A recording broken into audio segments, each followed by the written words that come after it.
મંડળના વિસ્તરણને લઈને સૌથી મોટા સમાચાર સામે આવી રહ્યા છે। ગાંધીનગરથી આ સમાચાર સામે આવ્યા છે। તો મંત્રીમંડળના વિસ્તરણને લઈને મોટા સમાચાર। આવતીકાલે મહાત્મા મંદિર ખાતે શપથવિધિ કાર્યક્રમ યોજાશે। શપથવિધિ કાર્યક્રમનું ખાસ આયોજન આવતીકાલે મહાત્મા મંદિર ખાતે શપથવિધિની તડામાર તૈયારીઓ શરૂ થઈ ચૂકી છે।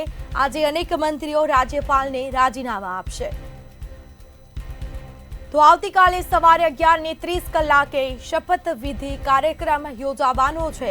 તમામ દિગ્ગજ નેતાઓ ઉપસ્થિત રહેશે। શપથવિધિ કાર્યક્રમમાં ભાજપના રાષ્ટ્રીય નેતાઓ પણ આવતીકાલે હાજર રહેશે, જેમાં આજે મળનારી કેબિનેટ પણ મોકૂફ રખાય તેવી સંભાવના।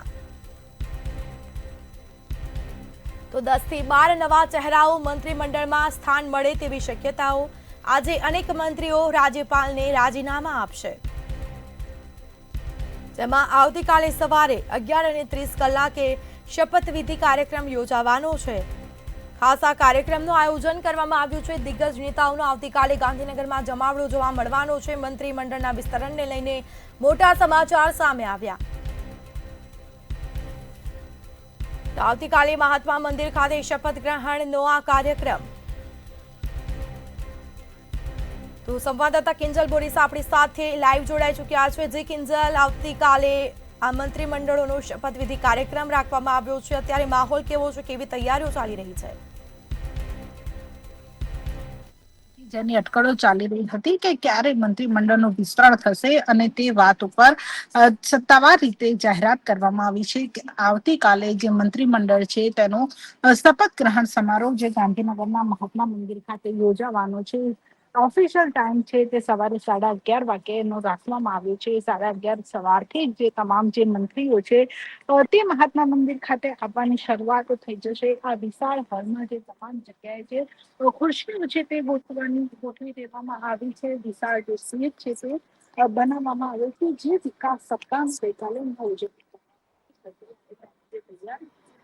અહીંયાથી જે વિકાસ સત્તાના જે બેનર લાગેલા હતા તે બેનરને દૂર કરવામાં આવ્યા છે। બાકીની જે તમામ જે તૈયારીઓ છે તે એઝ ઇટ ઇઝ રાખવામાં આવી છે, કારણ કે આવતીકાલે વધારે પ્રમાણમાં જે મંત્રીઓ છે તે શપથ લેવાના છે। કારણ કે જો થોડા મંત્રી હોત, 2 થી 3 જેટલા મંત્રી હોત તો તેમની શપથ ગ્રહણનો જે કાર્યક્રમ છે તે રાજભવન ખાતે રાખવામાં આવત, પરંતુ આજે જે મંત્રીઓ છે તે રાજીનામા આપશે અને જે રાજીનામા બાદ જે ખાલી પડેલા ખાતાઓ હશે તેમની ફાળવણી કરવામાં આવશે। આજની જે કેબિનેટ બેઠક છે તે પણ જે મોકૂફ રખાય તેવી પૂરેપૂરી શક્યતાઓ છે, કારણ કે જે આવતીકાલે જ્યારે મંત્રીમંડળનું વિસ્તરણ થઈ જશે ત્યારબાદ જે કેબિનેટ બેઠક છે તે યોજવામાં આવશે અને કેબિનેટ બેઠકમાં જે તમામ મંત્રીઓ છે તેમને પણ જે ખાતાની ફાળવણી છે તે કરી દેવામાં આવશે, કારણ કે હવે જે દિવાળીનો તહેવાર છે તેની આખી શરૂઆત થઈ ચૂકી છે અને દિવાળીના તહેવારમાં જે તમામ મંત્રીઓ છે તે પોતાના મત વિસ્તારમાં જઈ શકે, લોકોને મળી શકે તે પ્રમાણેની પણ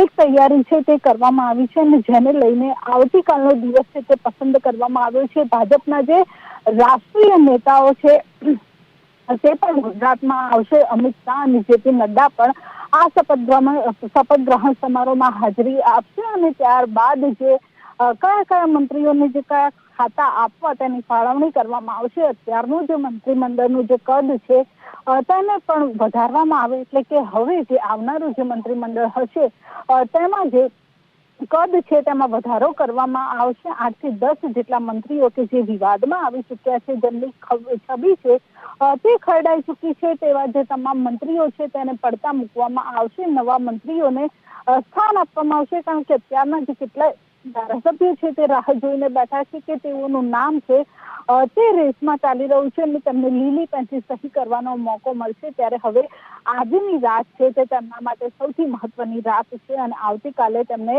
મંત્રી તરીકે જાહેર કરવામાં આવશે। ત્યારબાદ જે ખાતાની ફાળવણી છે તે પણ કરી દેવામાં આવશે, પરંતુ એક વાત એવી પણ છે કે આજે બપોરે જે મુખ્યમંત્રી ભૂપેન્દ્ર પટેલ અને જે ભાજપના નવા પ્રદેશ પ્રમુખ જગદીશ વિશ્વકર્મા છે તે બંને રાજ્યપાલને મળવાના છે। રૂબરૂ મળીને સીએમએ પણ જે પોતાના રાજીનામાનો જે પ્રસ્તાવ છે તે પણ મૂક્યો છે. એટલે જો સીએમનો રાજીનામાનો પ્રસ્તાવ પણ સ્વીકાર કરવામાં આવશે તો સીએમ સહિત આખું મંત્રીમંડળ છે તે બદલવામાં આવશે. એક વાત એવી પણ છે કે મુખ્યમંત્રી છે તેમને બદલવામાં નહીં આવે, તેમની સિવાયના જે તમામ અન્ય મંત્રીઓ છે તેમને બદલવામાં આવશે. કેટલાક મંત્રીઓ છે તેમના ખાતાની ફેરબદલી કરવામાં આવશે, તેમને બીજું ખાતું સોંપવામાં આવશે અને કાં તો તેમની જગ્યાએ કોઈ અન્ય ધારાસભ્યને મંત્રી તરીકેની જવાબદારી છે તે સોંપવામાં આવશે.